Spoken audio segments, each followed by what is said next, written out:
Pilipinas, updated ka na ba? Vice ganda, may hanash sa mga irresponsableng ama.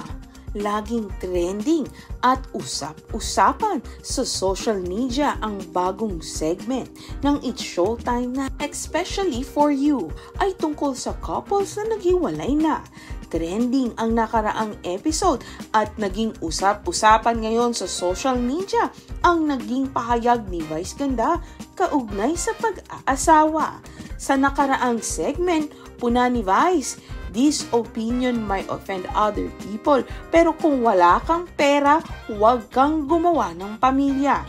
Dahil kawawa, lalong-lalo na kung may iluluwal kang bata, hindi mo mapapakain ng maayos," sabi ng Unkabogable star. Opinion pa ni Vice, kawawa ang magiging anak ng isang irresponsableng ama kung magkakaroon siya ng mga anak na hindi naman niya kayang sustentuhan. At the end of the day, ikaw ang sasalba sa sarili mo, hindi ibang tao, hindi gobyerno. Ikaw, makahulugang opinyon ng Unkabogable star na si Vice Ganda. Pilipinas, updated ka na ba? Vice Ganda, may hanash sa mga irresponsableng ama. Laging trending at usap-usapan sa social media ang bagong segment ng It's Showtime na Especially For You ay tungkol sa couples na naghiwalay na. Trending ang nakaraang episode at naging usap-usapan ngayon sa social media ang naging pahayag ni Vice Ganda kaugnay sa pag-aasawa.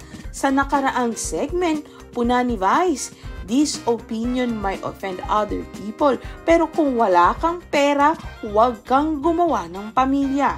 Dahil kawawa, lalong-lalo na kung may iluluwal kang bata, hindi mo mapapakain ng maayos," sabi ng Unkabogable star. Opinion pa ni Vice, kawawa ang magiging anak ng isang irresponsableng ama kung magkakaroon siya ng mga anak na hindi naman niya kayang sustentuhan.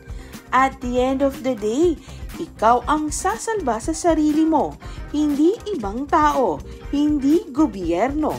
Ikaw, makahulugang opinyon ng Unkabogable star na si Vice Ganda.